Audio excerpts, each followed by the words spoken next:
Hi, I'm Karen, founder and skipper of Sporting Sheroes, an organisation that helps women in sport raise their profile and develop great sponsorship packages. This is the Data Talks Sports CDP Crash Course podcast. Data Talks makes it easy for sports organisations to sell more tickets and merchandise and negotiate sponsorship agreements of higher value. Our community, Women in Sport, beyond the hashtag, is for everyone involved in women's sports space. And we'd love you to join us, whatever your sport, whatever your role, and whatever your level. So welcome to my August guest host slot. And this month, I want to go into media coverage and visibility of women's sport. Now, the topic has been much discussed. However, I thought it would be interesting to look at a mix of data-based facts and some anecdotal moments that I've noticed over the past few months. There's no better place to start than with the Women's Sports Trust Visibility Report, which looks into reach and viewing figures in 2023. There are some encouraging statistics. For example, the average viewing time spent watching women's sport across free-to-view and paid TV increased 16% year on year. In addition, reach broke records with 46.7 million people tuning in to watch over a minute of women's sports on linear TV, which is approximately 1 million more than the previous high in 2019. However, let's not forget that 2023 we had the Women's World Cup, which undoubtedly significantly boosted viewing figures across the globe, including attracting many more younger female viewers. But football is probably the most watched sport anyway, and the World Cup undoubtedly attracts higher than usual levels of viewers, so it's important to take this into account. Now, the Women's Sport Trust released some updated figures in June of this year, and that highlighted that 22.6 million people watched over 3 minutes of women's sport between January and May this year, showing another year-on-year increase, and with the largest audiences watching football, but also rugby and cricket. Now, these and the multitude of other stats in the report are encouraging, and I would personally highly recommend you check out the Women's Sport Trust reports for yourselves. But there are some caveats to these encouraging stats when it comes to women's sport as well. Whilst women's sport clearly has a significant, enthusiastic, and very engaged fan base, which is brilliant, it still only comprises approximately 15% of all total sports media coverage, and much of this is on streaming and social media channels. In this month alone, so I'm recording this in August 2024, one of the biggest shake-ups in English football took place, with women's professional football transferring the ownership of the top 2 tiers to a newly established entity, the Women's Professional Leagues Limited, or WPLL. The structure of this new entity sees each club within those leagues that are concerned become a shareholder in the WPLL company, and it has a focus on growth and development, in particular in regard to players and to fans. Now, this is a massive story for English football, full stop. And yet, in much of the media, it was buried several stories down in the sports section of TV and newspapers, well below all of the information and all of the stories about men's football. And as a result, many of the media organisations concerned have received considerable criticism. In fact, the strength of feeling is so strong that pundit, TV and radio presenter and former professional footballer Ian Wright, who's long been a solid ally of women's football, spoke out about the travesty that women's football has been put back by the men's game. He even suggested that there should be reparations at some stage for the women's game.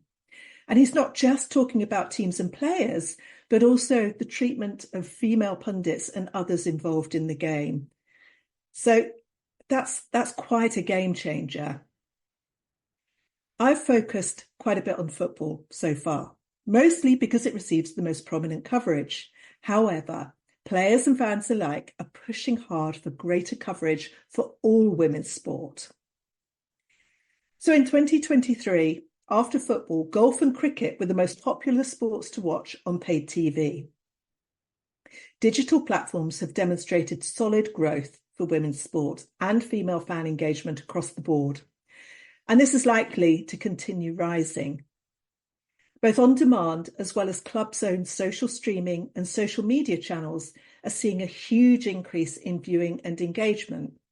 And that's something that brand sponsors or potential brand sponsors would do well to note when negotiating their sponsorship deals.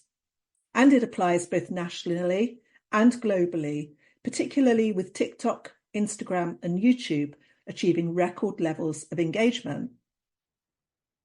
Women's sport is the growth area that brands should be considering when they look at sponsorship.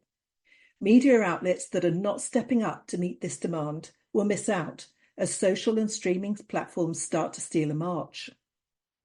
According to the report that I mentioned before, in 2023, there were 23 million new viewers to women's sport in free-to-air coverage. That's huge, and who wouldn't want a slice of that cake?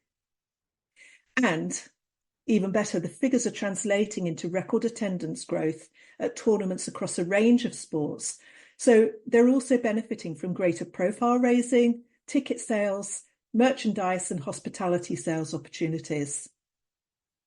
Now, I know there is nothing new in women having to fight hard in their corner for equality.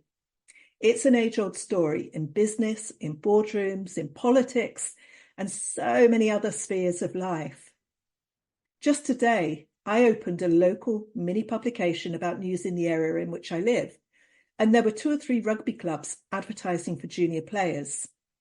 One spoke about youngsters and had a photo of an all-male team and 2 male coaches. The other was really clear about its welcome for both boys and girls. And in a city that has a plethora of clubs vying for new players, vying for those youngsters to come up, guess which one is likely to enjoy the biggest intake this season? I might even write to them and find out and let you know on the next one. So, as players, athletes, teams and clubs, how can we maximise our chances of coverage, both in traditional channels and also in social media? Here are 5 tips that will help. 1. Make sure you supply good content to the outlets you'd like to be featured in. It's not rocket science. Make it easy for them. Good content that includes strong imagery and video will already put you ahead of the game. Number 2, hero your players or your athletes, again with great content and imagery, but show their backstory and follow their journey. Number 3, ensure that social media is a real fundamental and integral part of your PR and marketing strategy, not just an afterthought or a match day quick commentary on the game or tournament.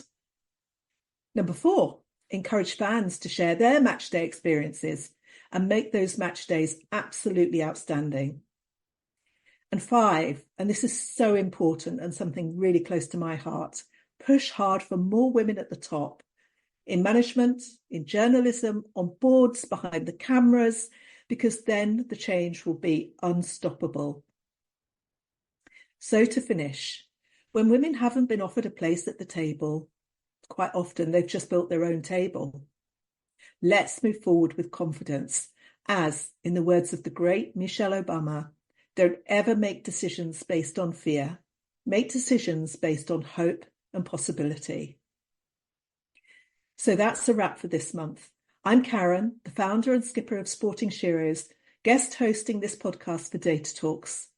Come and connect with me and the awesome Data Talks team on social media, and don't forget to join our fantastic community, Women in Sport, beyond the hashtag. All the links are in the episode description.